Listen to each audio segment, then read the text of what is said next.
Dear students, my name is Dr. Asan Mandal. I'll help you in biology as per as board exam, including various different types of competitive examinations of medicals, including NEET. Dear students, we were looking diversity in the living organisms. The chapter was biological classification. Which one is mentioned already on the whiteboard? All of you are looking. So in this way, already first of all, already I have completed Kingdom Monera. और kingdom Monera के बाद आता है kingdom protista. अब protista का मतलब क्या होता है? प्रोटिस्ट जो है यूनिसेलुलर यूकैरियोटिक ऑर्गेनिजम्स होता है और जिसमें न्यूक्लियस वेल डिफाइन होता है, सेल ऑर्गेनल्स होता है, इसका लाइफ स्पैन लॉन्ग होता है और ये मैच्योर होता है और वेल डेवलप्ड होता है। This is called protista. अब सबसे पहले बच्चों हम लोग अब आते हैं ये kingdom protista. Already I have mention here. तो इसमें दो चीज है, एक जो है आपका कमेंट्स जो है वो बोर्ड लेवल का है ये कमेंट्स, और इधर जो है आपका NEET and several types of competitive examinations in medicals। ठीक है, इसके बारे में हम लोग पहले देखते हैं। तो members of Protista are primarily aquatic. ये प्राइमरीली जो है ये एक्वाटिक, ये पानी में होता है, वाटर एनिमल्स है। ठीक है, members of protista are primarily aquatic animals। All the organisms included in protista are unicellular or unicellular protists। Most of the unicellular protists are harmful for the mankind as far as animal beings। याद रखिएगा क्योंकि ये parasitic भी होता है, आगे हम लोग जानेंगे। तो इसके बाद क्या है? All the organisms included in protista are unicellular eukaryotes। The structure of all protists are similar to eukaryotic cells। जो यूकैरियोटिक सेल का सिमिलरिटी होता है वही सेम होता है किंगडम प्रोटिस्टा के मेंबर्स में।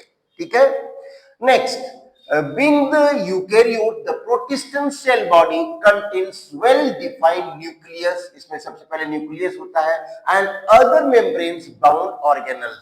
और इसके अलावा दूसरे अदर मेम्ब्रेन बाउंड ऑर्गेनल्स होता है जो कि उसके बॉडी को कंसोलिडेट करे। ठीक है, एक definite shape and size provide करे। इसलिए सम हैव फ्लैजिला और सम हैव सीलिया। किसी के पास फ्लैजिला होता है, किसी के पास सीलिया होता है। सीलिया, ये फ्लैजिला जो है ये फंक्शनल होता है बच्चों, याद रखिए, ये फंक्शनल होता है और ये सीलिया जो होता है नॉन फंक्शनल होता है। और ये स्मॉलर होता है, ये स्मॉलर होता है और फ्लैजिला जो है ये बिगर होता है या लार्जर होता है, ये लार्जर होता है। तो आप in one sentence you can say flagella is larger than cilia। okay, in other words you can say cilia is smaller than flagella। और ये cilia जो है ये नॉन फंक्शनल होता है, कोई काम का नहीं होता है, ये साइज में स्मॉलर होता है than flagella. In the comparison of flagella, flagella जो है वो फंक्शनल होता है और ये लार्जर इन साइज होता है। और फ्लैजिला का एक और फंक्शन है बच्चों, दे फाइंड देयर प्रे, अपने शिकार को खोजने में हेल्प करता है। And second one, they find their directions, ये अपने डायरेक्शन को पता लगाता है, दिशा को पता लगाता है। इसके बाद क्या है बच्चों? The members of प्रोटिस्टेंस have characters. और इसमें डिफरेंट टाइप्स का, प्रोटिस्टा ही एक ऐसा एनिमल्स है, ऑर्गेनिजम्स है जिसमें तीन तरह का कैरेक्टरिस्टिक फीचर्स ऑफ ऑर्गेनिजम्स पाए जाते हैं। ठीक है, फॉर एग्जांपल देखो, प्लांट्स, एनिमल्स एंड फंजाई, ये तीन तरह का characteristic features specially found in the members of kingdom protista. ठीक है, तो the members of protista have characters of plants, animals and fungi। Hence the boundary, therefore the boundary lines of kingdom is not well defined, इसलिए इसका boundary line जो है इसको define अच्छी तरह से नहीं किया गया है। ये प्लांट है, एनिमल है, फंजाई है। अभी तक साइंटिस्ट इस पर रिसर्च कर रहा है। ठीक है बच्चों। Next, some protists have cell wall around them which is made up of cellulose। और इसमें कुछ जो है प्रोटिस्ट में सेल वॉल होता है और किसी प्रोटिस्ट में सेल मेम्ब्रेन होता है। दोनों अलग अलग केमिकल कंपाउंड्स का बना होता है। Okay okay, just now some protist have cell wall, I underline this one, around them which is made up of cellulose, और ये सेल्यूलोज का बना होता है। Those protists have cell wall, and cell wall is specially composed with the help of the chemical compound that is called cellulose। And beneath the cell wall, और जिसमें cell wall के अलावा सेल मेम्ब्रेन होता है, beneath the cell wall cell membrane is also present, and cell membrane is made up of lipoprotein। Already we people have discussed lipoprotein in earlier lectures। ठीक है बच्चों। Next, for example, आप इसमें एक line और देख लो बच्चों। इसमें दो तरह का सेल बाउंड्री होता है, बॉडी और बॉडी मेम्ब्रेन होता है। एक cell wall specially made up of cellulose। With the help of the cell wall, protists can prepare their own food with the help of the process of photosynthesis। ठीक है। Next, अब beneath the cell wall some protists have cell membrane, and cell membrane is made up of lipoprotein। ठीक है बच्चों। अब इसके बाद देखिए, इसका एग्जाम्पल है डायनोफ्लैजेलेट्स। याद रखना बच्चों, ये डायनोफ्लैजेलेट्स, डाइटम्स। ठीक है, और इसके बारे में हम लोग अलग अलग पढ़ेंगे। अभी इसके बारे में अलग अलग पढ़ेंगे। आपको बोर्ड में इतना नाम जान लेना है, एक दो कमेंट जान लेना है, लेकिन नीट के लिए इसमें डिस्क्रिप्शन जरूरी है। इसके बाद some protist don't have cell wall, और किसी प्रोटिस्ट में सेल वॉल होता ही नहीं है बच्चों। They have surrounded by cell membrane, और वो completely surrounded by cell membrane which is surrounded by all the cell organelles, for example euglenoids, slime moulds and protozoans. तो अब इसमें क्या है बच्चों, some protist don't have cell wall, कुछ protist में सेल वॉल होता ही नहीं है। There is no found of cell wall, and they are surrounded by cell membrane, and their body is specially composed and bound with the help of the cell membrane which is surrounded by all the cell organelles। cell organelles का मतलब होता है बच्चों mitochondria, which is specially known as the powerhouse of the cell, Golgi body which is completely bound the brain, okay, cytokinase। तो बहुत सारे इसमें cell organelles होते हैं, for example euglenoids, slime moulds, protozoa तो स्पेशली क्या कहते हैं कि पैरासाइट होता है। मोस्टली प्रोटोजोआस आर पैरासाइट, जिसको आगे हम लोग देखेंगे। और इस 11th के अलावा आपको 10th में भी human health and disease chapter में इसके बारे में डिस्क्रिप्शन पढ़ेंगे, स्पेशली फॉर डिजीज। ठीक है, और इसका प्रिवेंशन भी पढ़ेंगे, क्योर भी पढ़ेंगे, रीजन भी पढ़ेंगे क्यों होता है। समझ में आएगी बच्चों। अब इसके बाद प्रोटिस्टा, अब स्पेशली फॉर नीट।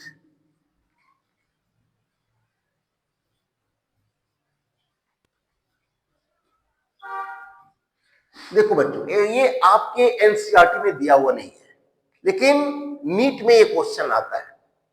ठीक है, और ये दो नंबर का क्वेश्चन आता है आपके बोर्ड एग्जाम में, ये वाली, और इधर जो है आपका ऑब्जेक्टिव क्वेश्चन आता है। तो ये स्पेशली मैंने लिखा है specially for the NEET aspirants.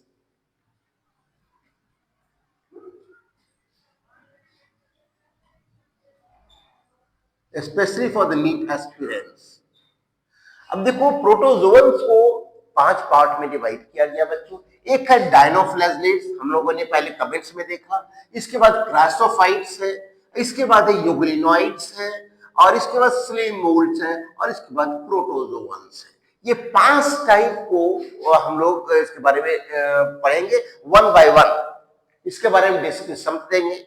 Objective questions भी देंगे, ये दिस इज हार्मफुल और यूजफुल फॉर द मैनकाइंड और as per as animal beings और नॉट, तो इसके बारे में हम अलग अलग देखेंगे बच्चों। अब इसके बाद एक चीज और आया, ये भी आपका स्पेशली फॉर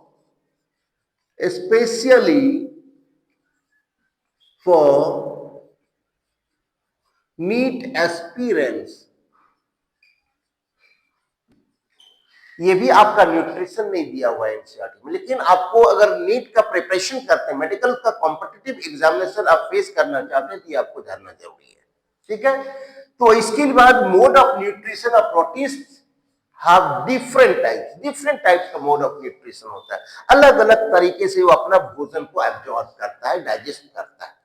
कभी पहले भोजन ले लेता है, कभी वो पहले डाइजेस्ट करता है उसके बाद भोजन लेता है, कभी जो है वो स्वैलो कर जाता है, ठीक है। तो अलग अलग इसके बारे में हम लोग जानते हैं। पहले है होलोफाइटिक और फोटोसिंथेटिक। होलोफाइटिक और फोटोसिंथेटिक, इसमें क्या, prepare their own food by the process of photosynthesis. इसमें क्योंकि ये सेल वॉल होता है बच्चों, इसमें सेल वॉल होता है, सेल वॉल होता है, और सेल वॉल के अलावा इसमें क्लोरोफिल भी होता है, क्लोरोफिल होता है। और फोटोसिंथेसिस के लिए आपको ग्रीन, ब्लू, रेड और ब्राउन कलर होना बहुत जरूरी है, 4 कलर होना जरूरी है फोटोसिंथेसिस के लिए, which one specially already we have discussed, ठीक है। ये होलोफाइटिक है, और ये होलोफाइटिक बोल लीजिए या फोटोसिंथेटिक। फोटोसिंथेटिक का मतलब होता है क्लोरोफिल पिगमेंट्स, ठीक है। क्लोरोफिल पिगमेंट्स में ग्रीन आता है आपका, ब्लू आता है, रेड आता है और ब्राउन आता है। तो ये होलोफाइटिक ऑर्गेनिजम्स जो है, ये holophytic mode of nutrition specially prepare their own food with the help of the process of photosynthesis, ठीक है। एक छोटे से कमेंट में समझ लो। अब इसके बाद holozoic, food first ingested then digested like animals. जिस तरह से हम लोग देखो बच्चों, first of all we take our food and later on we digest. पहले हम लोग खाना खाते हैं, उसके बाद हमारा जो डाइजेस्टिव सिस्टम्स है, तो उसको डिफरेंट ऑर्गन्स है, उसको डाइजेस्ट करने में हेल्प करता है, ठीक है। तो इसको होलोजोइक, पहले हम लोग फूड लेते हैं, इसके बाद डाइजेस्ट करते हैं वन बाय वन। डाइजेशन का काम आपका नहीं, वो डाइजेस्टिव सिस्टम में जितने भी ऑर्गन्स हैं, they start to complete their process for digestion. तो इसमें समझ में आ गया बच्चों, ये होलोजोइक में फर्स्ट हम लोग इंजेस्ट करते हैं, फूड लेते हैं intact, and then digest like animals, ठीक है बच्चों, ये हो गया। और नेक्स्ट है ऑस्मोट्रॉफिक और एब्जॉर्प्टिव। ऑस्मोट्रॉफिक और एब्जॉर्प्टिव, तो इसमें क्या है, ये ऑस्मो रेगुलेशंस के द्वारा ये फूड को एब्जॉर्ब करता है, फूड इनटेक करता है, देन डाइजेस्ट करता है। कैसे, फूड इज फर्स्ट डाइजेस्टेड, पहले फूड को डाइजेस्ट करता है, पहले इनटेक नहीं करता, first digest. Note down this point specially for the NEET aspirants. The food is first digested, then ingested. इसमें osmotrophic nutrition mode of nutrition में या एब्जॉर्प्टिव मोड ऑफ न्यूट्रिशन में क्या होता है बच्चों, जो first of all organisms digested their food then intake. बस पहले फूड को डाइजेस्ट करता है, उसके बाद इंटेक करता है, लेता है। They obtain their food from dead and decaying organic compound. जहां सड़ा गला वस्तु होता है, या कोई जानवर मर गया, या कोई पेड़ पौधा सड़ गल गया, तो वह क्या होता है, कंप्लीटली वो जो है डाइजेस्टेड हो जाता है। डाइजेस्टेड डाइल्यूट, वो मेक द सॉल्यूशन में भी सेमी सॉलिड और कंप्लीटली प्योर इन लिक्विड्स, ठीक है। उसी को बोलते हैं dead and decaying organic compounds. तो इसमें आप देखा कि ऑस्मोट्रॉपिक मोड ऑफ न्यूट्रिशन और एब्जॉर्प्टिव मोड ऑफ न्यूट्रिशन में क्या होता है बच्चों, food is first digested then ingested, they absorb their food from dead and decaying organic compounds. या प्लांट भी हो सकता है या एनिमल्स भी हो सकता है, दोनों हो सकता है। नेक्स्ट मिक्सोट्रॉफिक, ये मिक्सोट्रॉपिक में सब protist have different types of mode of nutrition. तो इसमें different types, you can say more than one type of mode of nutrition have in mixotropic. Mixotropic mix more than one type of mode of nutrition.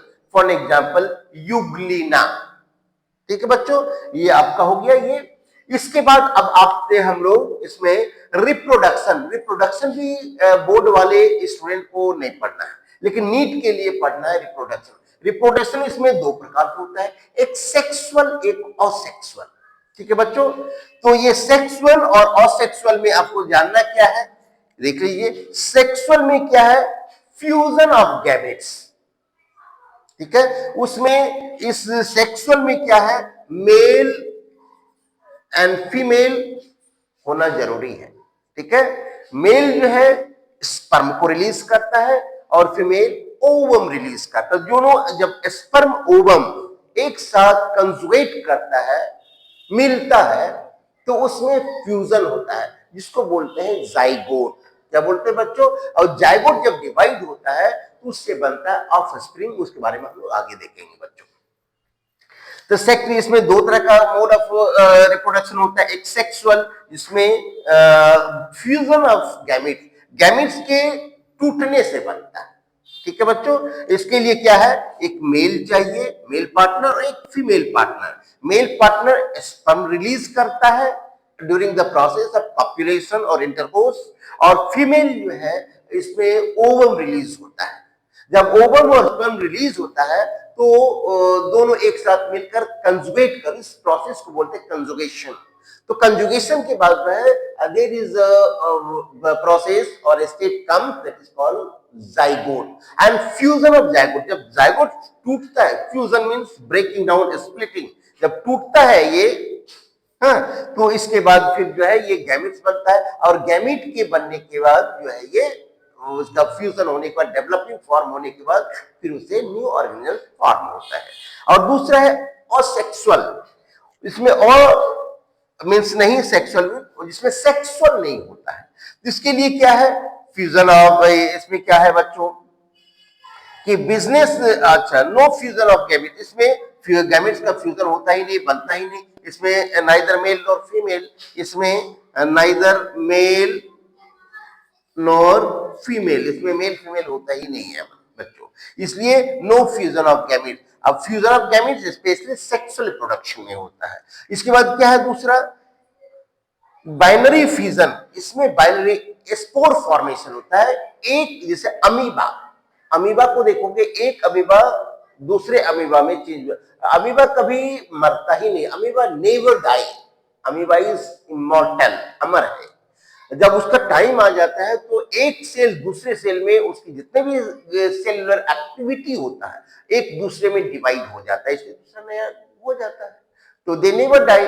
और दूसरा उसमें spore formation, ये इसमें दो तरह का असेक्सुअल रिप्रोडक्शन होता है, बाइनरी फ्यूजन मींस टूटना, in the very beginning just now we discussed, and दूसरा होता है स्पोर फॉर्मेशन, इसमें स्पोर ब्रांच से ही उसका स्पोर का फॉर्मेशन होता है, और इसके बाद ये फिर धीरे धीरे अपना सेल ऑर्गेनेल्स और सेल बॉडी कंपोज करता है बच्चों। This is the introductory part of the kingdom protista. और नेक्स्ट लेक्चर में हम लोग देखेंगे बच्चों क्रासोफाइट्स।